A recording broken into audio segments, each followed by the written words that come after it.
MSAN farm at Tupelo. We grow certified naturally grown produce. I've been farming for 10 years. I've had this farm at Tupelo since the 7th year of growing vegetables.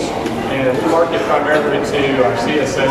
We do farmers markets and some restaurant sales and have one farm storefront. And we're just kind of dipping our toes in the water as far as farm to school is concerned. So these two gentlemen have done a lot more. I was initially hesitant to come on board this panel because I really have sold so little to the schools. And don't have anything prepared, but Amanda is our food corps service member in Tupelo. And so we work with her to get kind of do some taste tests of things.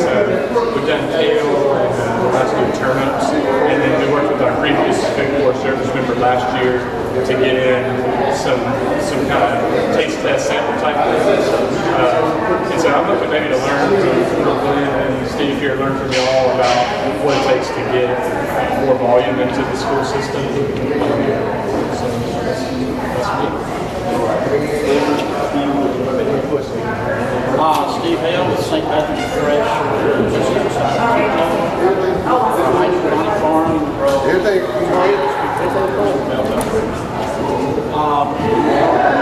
we're a vendor with Whole Foods primarily. Most of our stuff goes gradually moving on the school system. Last spring we did a test run with 3 school districts. Lee County, Oxford City Schools, and Tupelo City Schools. I think it was 36 schools total. Along with the kids, give the kids a little bit of education. And we also learned after 6 years of trying to do this in schools, not successful at all different kinds of tomatoes, cherry, grape, slicers, finally we found something that grow. We could actually make a little bit of money.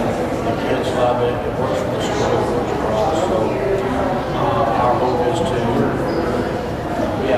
I can explain what bays are. We have 2 facilities, 8 total bays. We're only using 1 bay right now. There's 36 schools. In a couple of years, we'd love all 8 bays to be able to survive.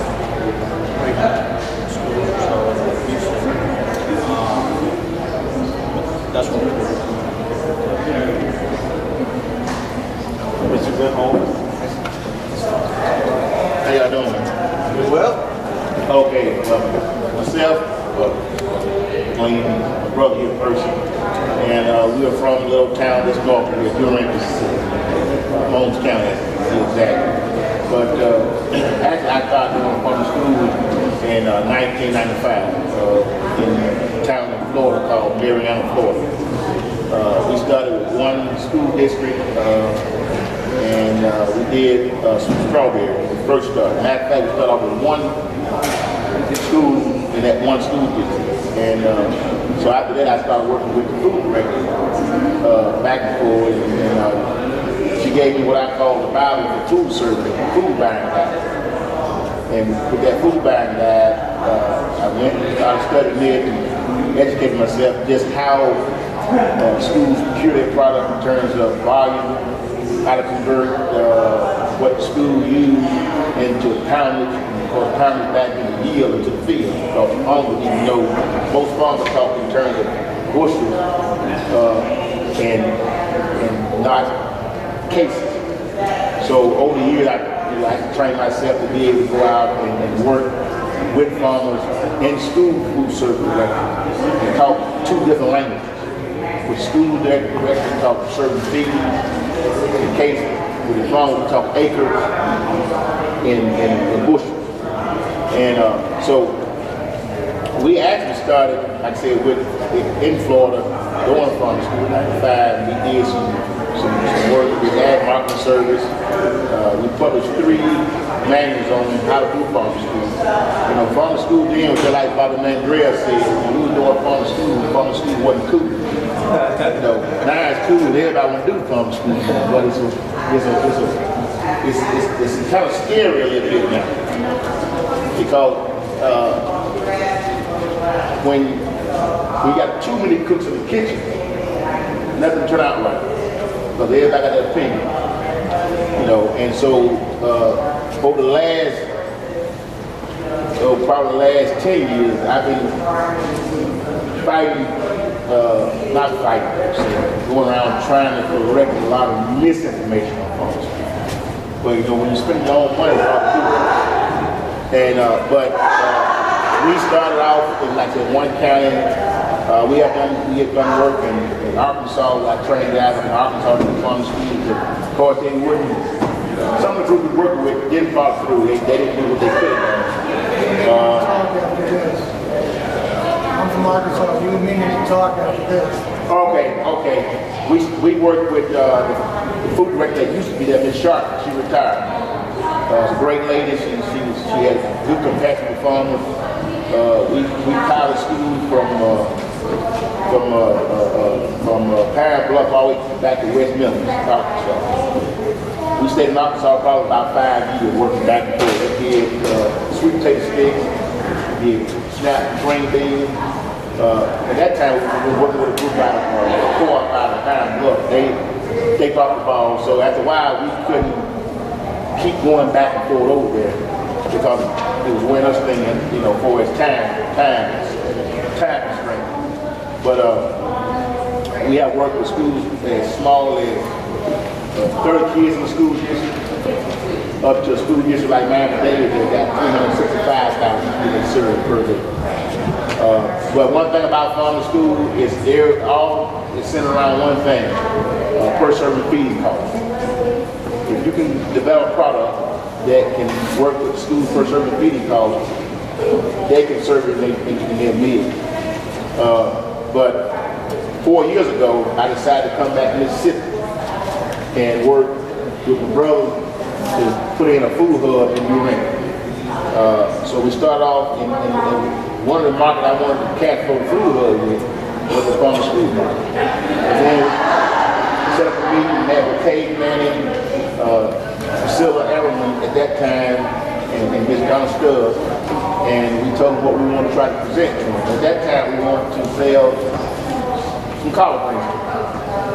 And the thing about it is, I like to shoot straight from the hip. When we started, a lot of guys that looked like me have came through the table and asked them they wanted to tell them they wanted to do just what I would say I wanted to do. But they didn't follow through. So I had to go ahead and convince them that I wasn't like some other guys, you know. And because still I could see Donna real quiet, so she had one eye open and the other eye squint. And so, but she gave me an opportunity though. And so the first year they bought about $18,000 worth of product from me. And they kind of tested us out. But we did everything we said we were going to do. And we went and we worked with Mr. Riggers here. We come to a little farm in West Mississippi, a little small spot we had. And we got GAP certified. And we put on a field tour. We brought the property in and we saw the spot. Little small spot. All we had was 2 acres. But that's all we needed to demonstrate what we could do. But in the next year, we did turnip, we did collard, we did green beans, and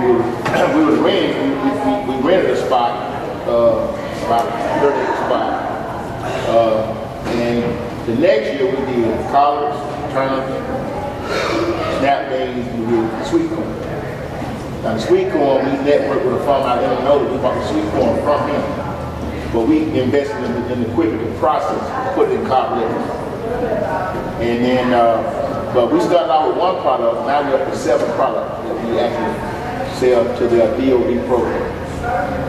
We grow it on the off season, we blast freeze it, and then we distribute it to the schools in the fall. Now we don't go to the schools, we go to the 2 primary distributors, Merchants and Jackson.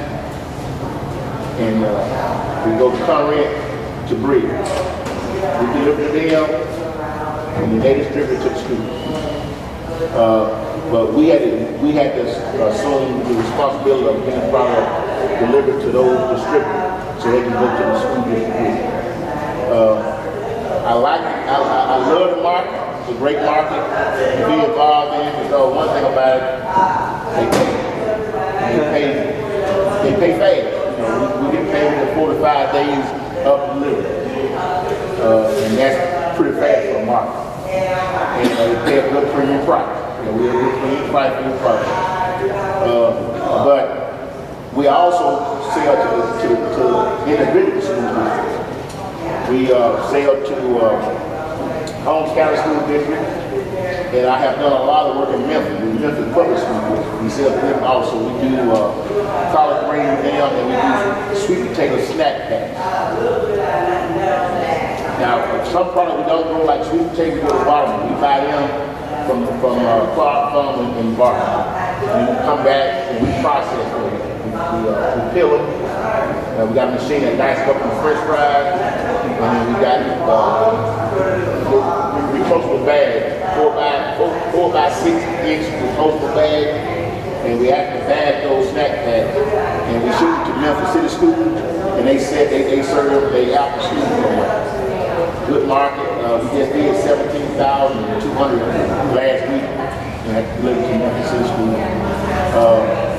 But I know I'm calling a lot of different schools and states, but over 25 years I got these states and schools I've been working with. I can work with Atlanta School District, I can go all over Alabama.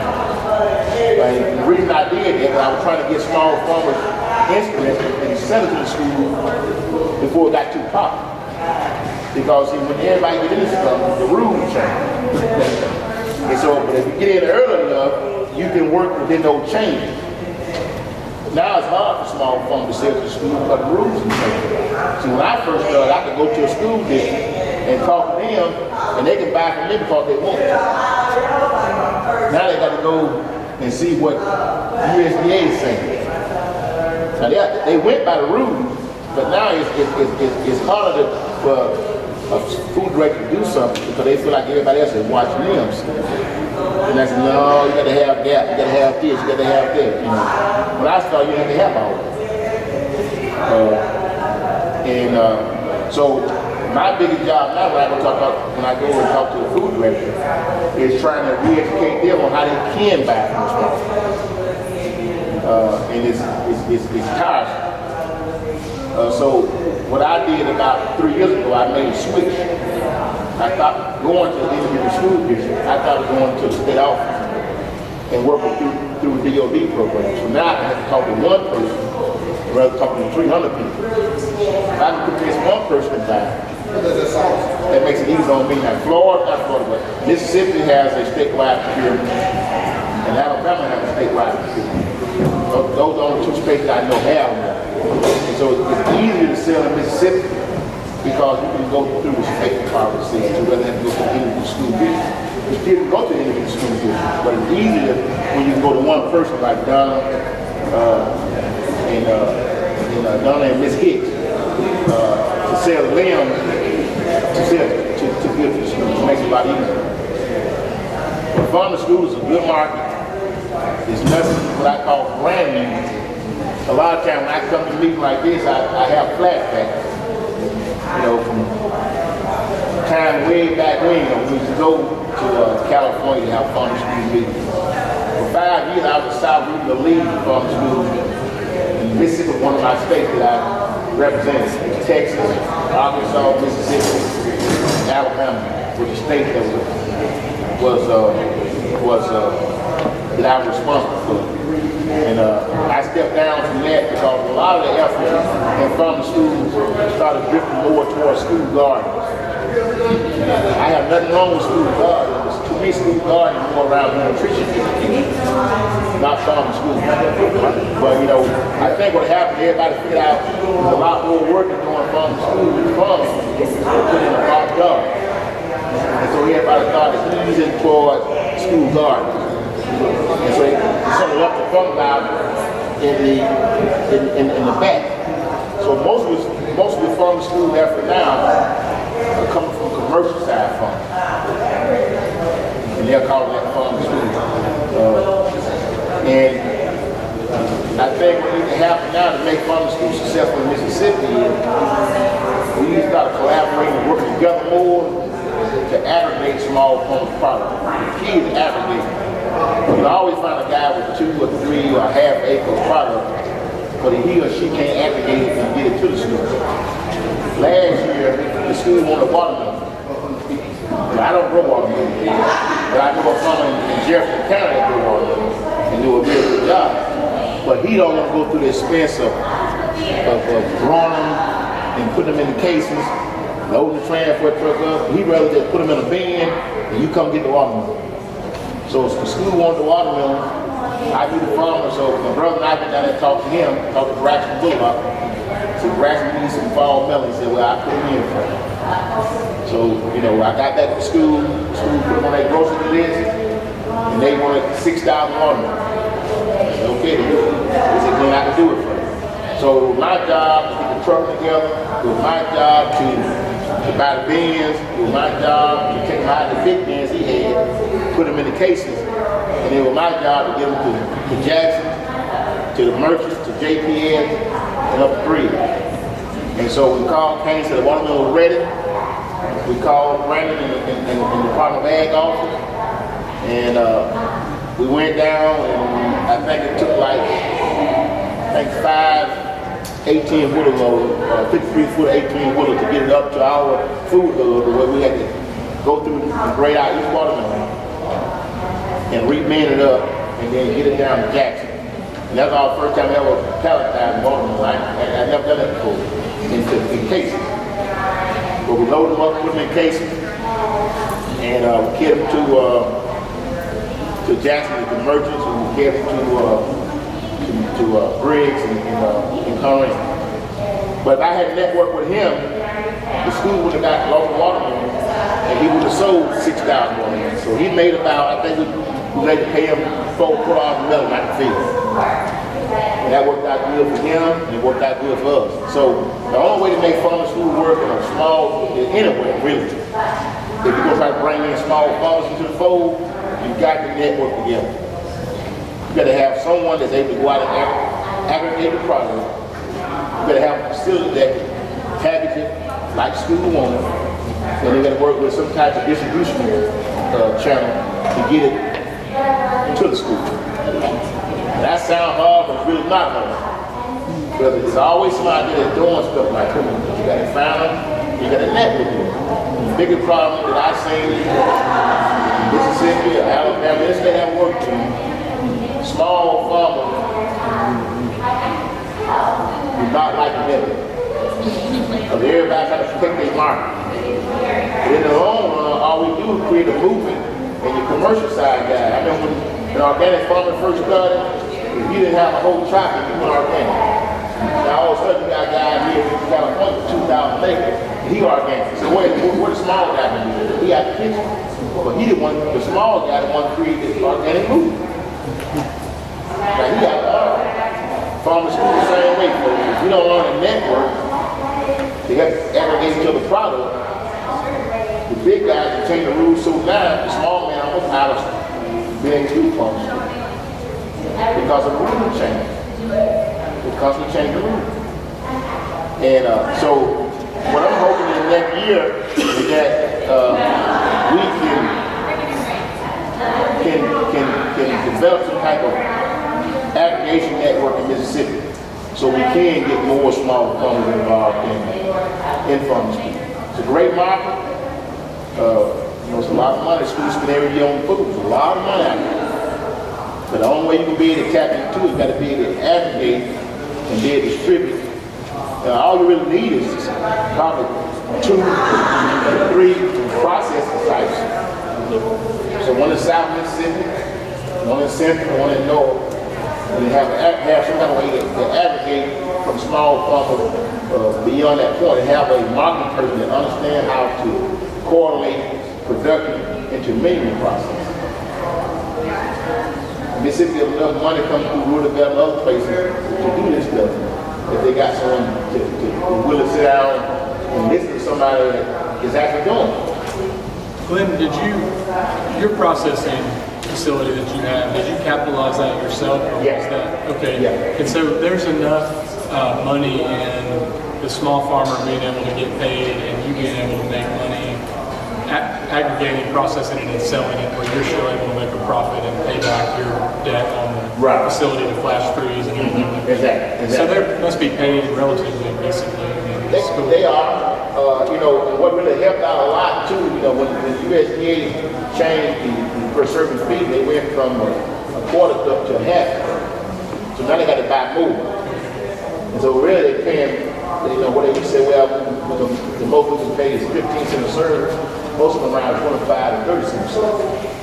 So what we try to do is look at a product that gives you more service out of it. That way you can get more per bag. Because if the farmer tell us that he wants a certain price for the product, what I got to do is go back and break it down and see how much service I can get out of the product. Yeah. He said, man, I want. I say for example, he says if the farmer wants $3.50 for his gallon for a certain size water. What I got to do, I got to take that water, carry it back to the processing facility, cut that bottle down in half cup servings, and see how many servings I can get out of that milk. And then based on what the school would pay, maybe it would be $8 a milk, $9 a milk. Then I say, okay, now I got to work backwards now. And that's how you, so when I go back to the school, I already got a price point for the school. So as long as he get his $3.50 for our melon, I got to work out that $9 or $10. And then we all win. Some products don't work out. You know, we tried to do field feed years ago, the first field feed. Field feed don't convert out. You know, when you start off with a bushel of field feed, you go from 30 pounds down to 8 to 10 pounds. Well, the first serving feed was too high, so the school couldn't serve it for free. So then we tried snap bean. When you process snap bean, all they can do is get rid of the heat. So we went from 30 pounds down to about 25 pounds.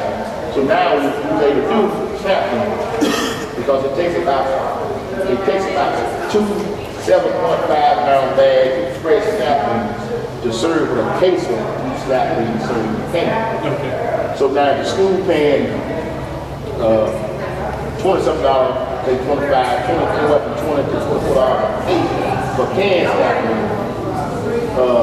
I can take not a full bushel of snap beans, process and serve the same amount that case is served. So now I'm getting about, I'm probably getting about $18 to $20 a bushel for snap beans. But I got a lot less work in the snap bean than I have in the field. So now, if I can get a farmer, say $8 to $10 a bushel for his snap bean. Now when we first started, we bought one row of harvest, so he could get rid of that hand rate. That was even small farm. So that's why it takes a lot of work to just get one product in the school, because you got to go through all the different scenarios and make it work out for you, for the farmer, for you, and for students. And in some cases, you better go out and invest in some equipment to reduce the cost even more in the field.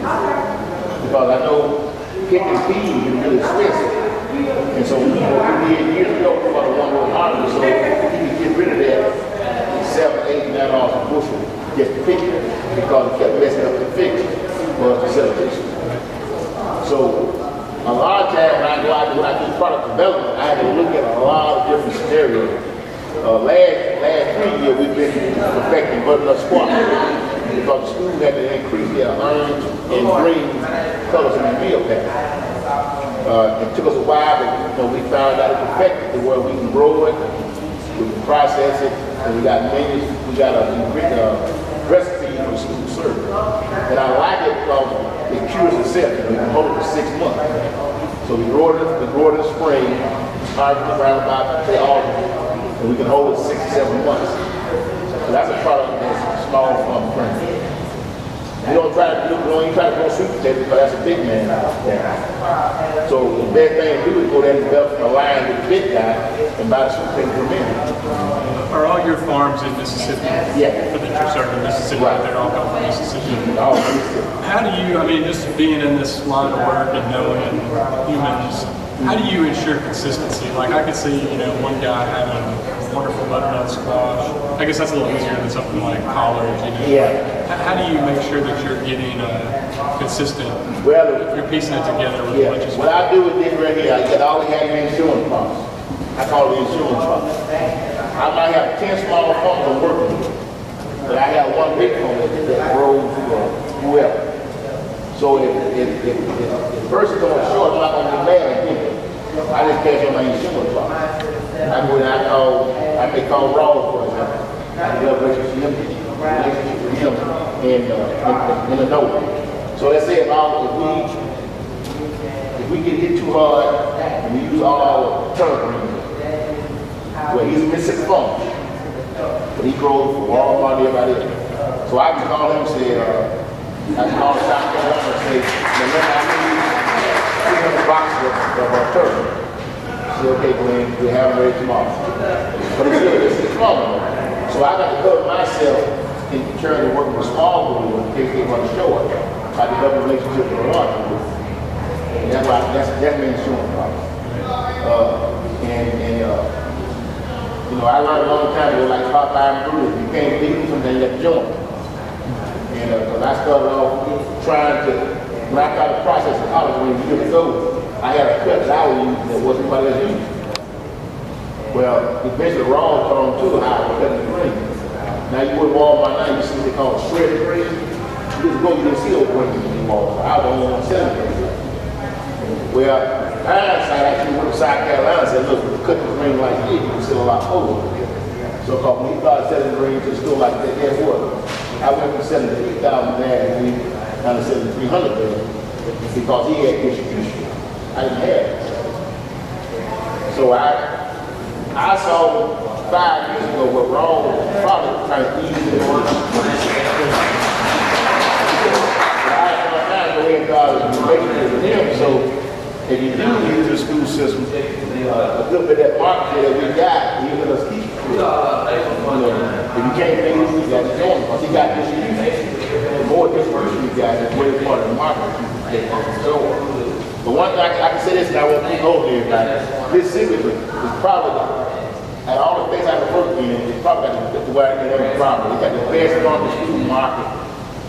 All the things I've worked in. I've worked in Florida, Georgia, Alabama. I did some work in Tennessee last year. Nashville Public School on because their way to work was small.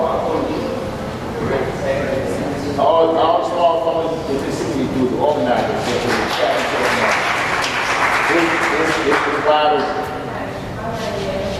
It's wide open.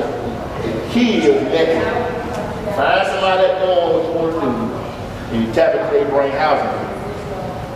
Find somebody that's doing what you want to do. These companies here are great, but most of the information that's going to help you a lot is going to be found in the parking lot. When you find that person that's doing it, and you fuck the piss out of it, you ain't going to read it in the book. This is good. That's basic knowledge. If you want some hands-on knowledge, you have to find a person that's doing it, and you talk to them. I tell people all the time. I never forget, years ago, we went to Memphis, we had a small farm company up there, and we had just started to one farm school here, Road and Green Manure. And we did a project to add marketing service. And they had me on the program, and had my friend that worked with add marketing service in Washington. He was program. And everybody know add marketing service is about 50 grants. And so after our presentation, everybody running behind the man, everybody running behind the guy from add marketing service. They didn't want to come to me. And I'm the one that's selling them. The fellow at marketing service said, I can't get them to talk to the wrong person. They need to talk to you. But that's what we do. We do it backwards. Find someone that's acting successfully if you truly want to do it. If you don't, you keep on playing dog on the dog show. But if you want to do farm school, if you truly want to do farm school, find somebody that's doing it. You don't have to do it exactly like they're doing it. But it's a baseline. You know, when I took accounting in high school, my accounting teacher told me one thing about accounting: the tools may change, the the principle always stay the same. So I might be doing butternut squat. You might be doing acorn squat. But it's a process. You know what you want to learn? You want to learn the process. I can go anywhere in the country and do farm school because the process ain't what you need. The product ain't what you need, but the process ain't. All right, appreciate it. If you have any questions, ask. Thank you, Brandon. All right.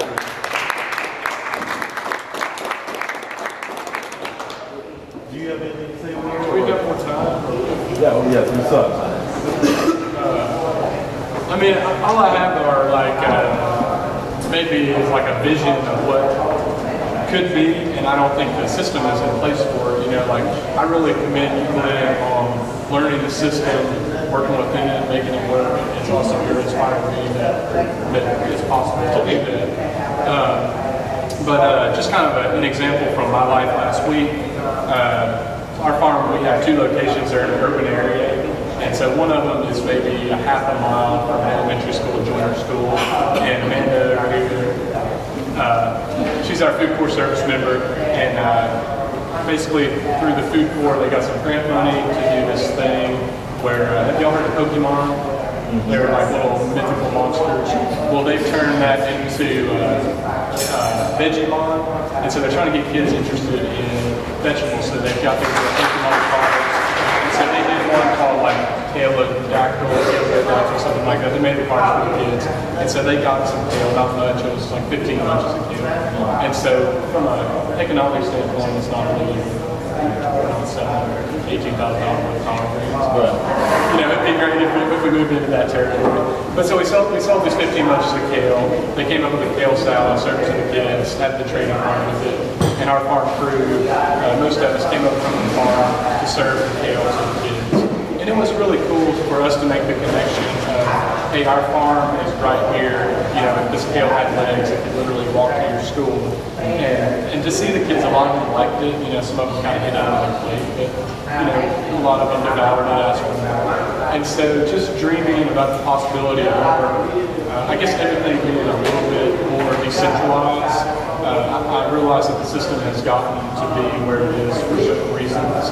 But if there were a way that, like Steve is kind of starting to do with your farm, if our farm could connect directly to the school, and rather than us selling, you know, one crop to 300 schools, if we could sell 30 crops to one school, and the kids could come out there and interact, and really be able to forge that relationship, because I think that we're facing such an issue nationally.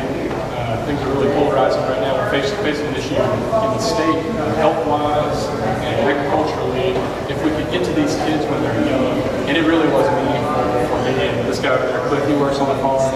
I think it was meaningful for him too. He went to a second school to be able to see these kids enjoying it and get to them while they're young, get them excited about it. We're excited about what we're doing, and so I know it maybe doesn't fit within the exact framework of what's going on. But that's kind of the world that I'm hoping to work towards, is more community-centered farming there. You know, I'm a for-profit business. I make my living raising a family doing this. I think school gardens are great, but I'm like, people need to be able to make a living doing this work to continue working. And I think it's possible for that to happen, to have farms that are standing alone economically, just like Steve is saying. You know, we started selling cucumbers and doing that. But be able to really make a connection that goes beyond kind of these buzzwords, local food or farm to school or whatever, but really make it happen, really forge the connection, get the kids out there to see the stuff growing, being able to get the farmers into the school. And I think, you know, food we all eat, and it touches on so many different areas, and I think there's great opportunity to educate kids in math and science and just about the natural world, get them excited about life and living things by connecting the farms to the schools. So that's kind of my utopian dream. That's my thing, based on maybe the reality of the system, but it would be great if it was just more of a direct line. You know? That's the dream.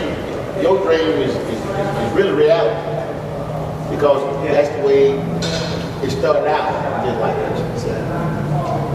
And it's still going to be happening. And what we did to do what you're saying you want to do we went out and we clustered schools together, school districts together. And then we brought those food records in, and basically, say if you got kale, for example. But what we did, we worked with them on the menu package. So, you know, you might have a school district here that may have 5 students. You may have another here with 15 students. So what we did, we got all of them to agree to serve leafy greens on a certain week.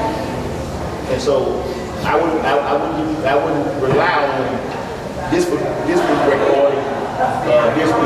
or that week, because I want to do a truckload. And so what we did, we put them all on the cycle menu. All of them agreed to serve kale on the second Thursday of the month. And so you knew then when you need the harvest, when you need the package, when you need to deliver. And I got enough school districts clustered up to make a good delivery. And so it can be done. All I would suggest you do is look in your area. And they got a national education statistics website where you can go on and you can pull off all the enrollment for the school that feeding camp. And then you can choose those school districts you want to cluster together.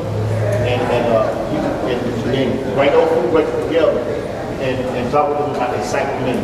How they cycle the product once, twice a month, how many times they agree to do it. And then you can determine the volume, and then you can kind of count the money in based on that.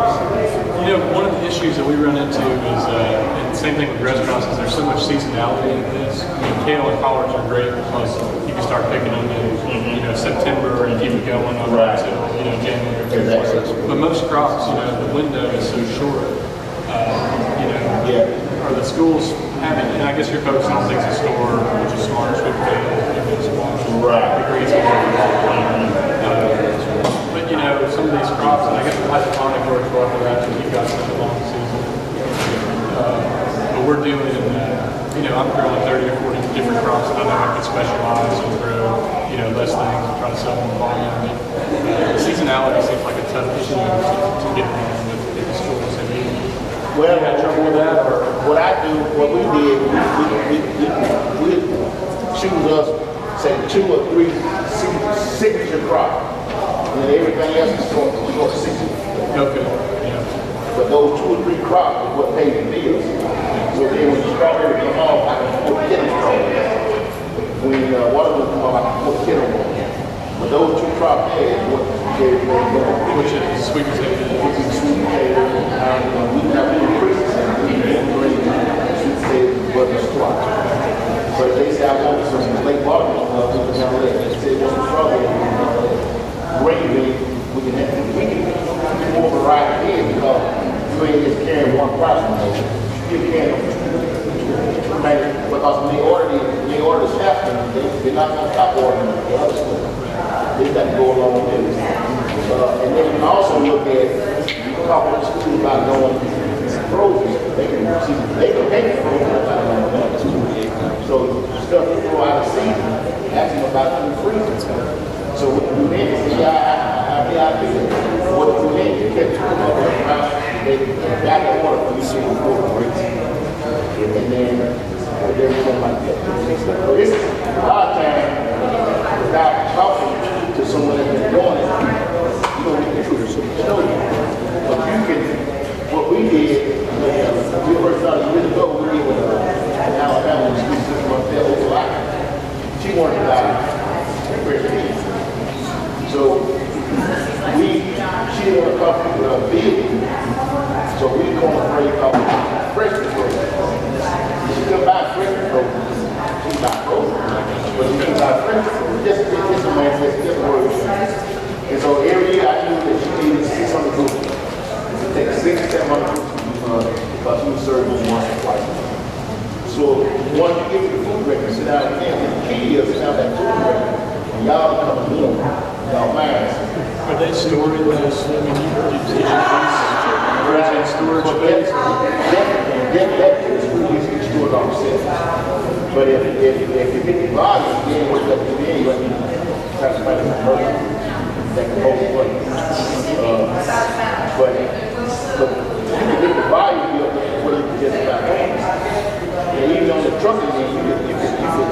came down to it, you could rent a truck maybe that one time a year. But you want to go out and, like what we did, go out and invest a lot of money. It's called more quickly have more debt over there. DOT, so I can go on and on. But I do it all over again, I'll lease it, I wouldn't mind it. A lot cheaper lease because I can lease a transfer from and for like $600 a week. But if you break down the road, it ain't got a truck, it's the other week. When I get back to Bob, I think about all that iron and all that stuff that goes on with it. So what you want to do is the best way to do farm school is just like that way we started. And I enjoy it because you can keep a personal relationship with that person. If anything goes wrong, they talk to you. They don't talk to this person that person. So the part of the country that you're in is ideal because it's progressive. That part of the country is real progressive. And so I would say go out, I would try to find 5 6 schools, bring no people together, and have your game on how you can work with what you're doing. Because they can't, most people were supposed to engage on them. If not go to school and get one for all 5 schools, get a table, and you look at it, and you find a parity, and how you can go back to this, and you go back to what I can do. I can have kale, email on. I can have this one. And they can tell you how many cases they're going.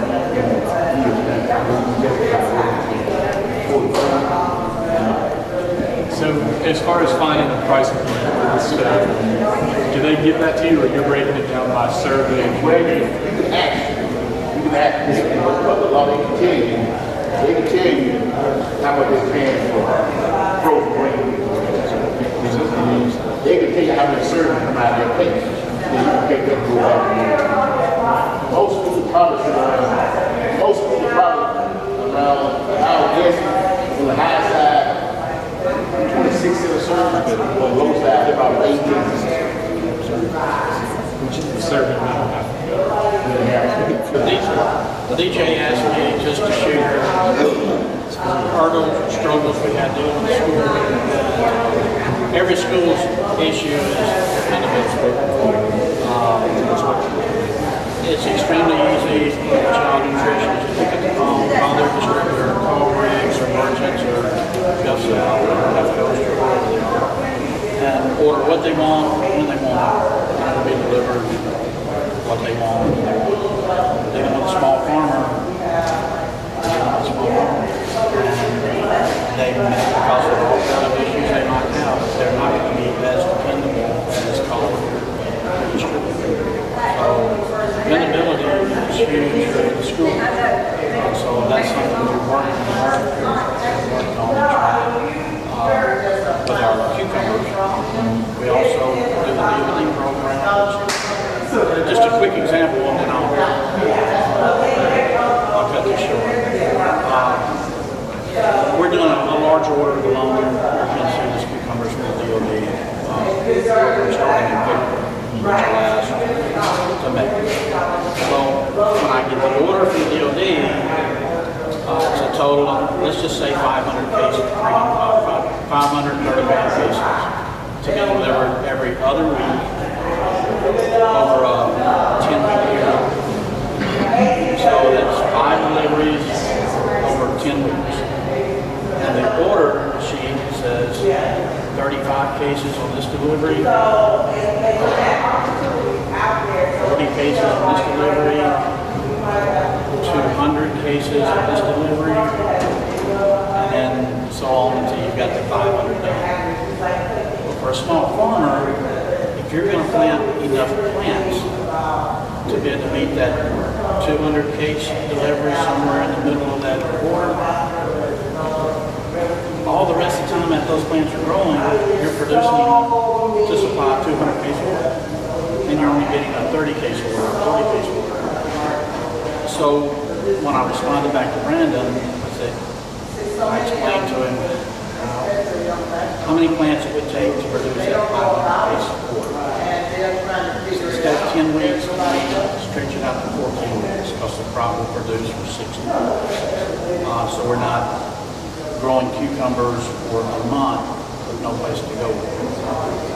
And the answer was, would take from 10 weeks to 14, 7 deliveries instead of, excuse me, 7 deliveries instead of 8. And I said, can we take the 500 case order and divide it by 7 and bring that many cases every 2 weeks? Because I can plant 1,500 plants and know that from history, I'm probably going to produce X number of cases every week, or a total of X number of cases every 2 weeks. And this is what I'm probably going to have. I may have more than that, I may have just slightly less than that, but I'm probably going to have X number of cases every 2 weeks for this 14 years. And 2-3 years ago, whenever I tried to do that, they wouldn't do it. This year, every 2. So now I know exactly how many plants to plant. And every 2 weeks, I'll take, I think it ends up being something like 67 cases to emergency trees. And my plants are going to produce more than that sometimes, slightly less than that, so I'll probably plant more than extra plants.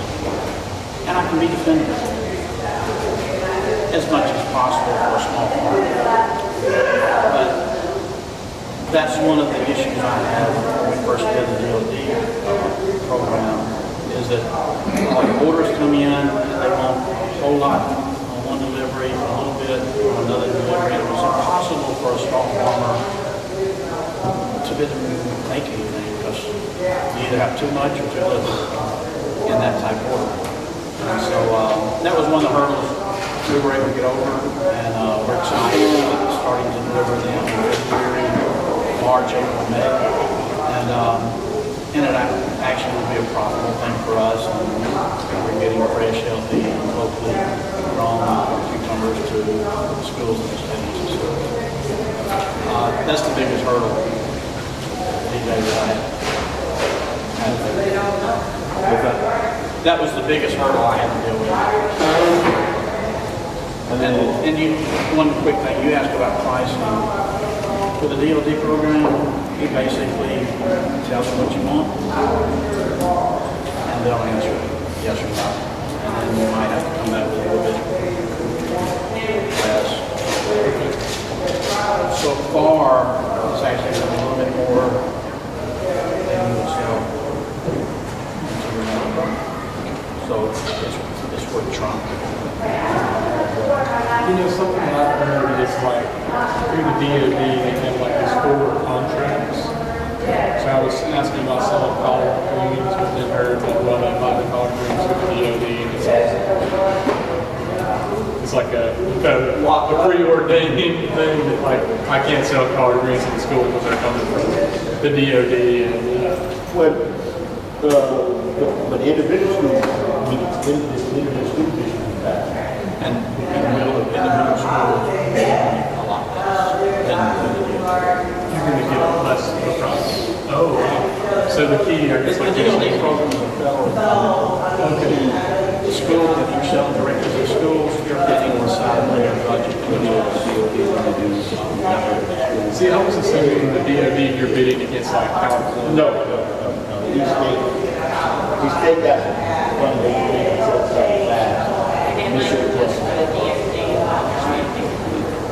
Like they have money set aside just to spend on DOD. My understanding is the DOD, I think it's the state distribution. Someone knows the DOT is you take it in and distribute through the Yeah, they're the ones that actually get the money. And then they, I guess, years ago, what happened, probably, when Everett wanted to allow the school to use certain money to money to buy fresh vegetables. And so USDA admired the way Martin Defense contributed to work. So they developed a partnership. So all the DOD, but really USDA money, but they use the DOD to contribute now. But each state, they got to get commodity money. They decide how much they're going to allot to the schools to buy fresh vegetables that normally they get commodity money. Each state gives you more dollars to allow them to buy fresh and just. So if you're selling through the DOD, you have to be GAP certified. And you have to sell all the schools. Well, they can make concessions. You're gonna deliver it to Bridge. You'll probably talk to them and ask them to do North Mississippi. That's where you're gonna deliver to. They ask you to be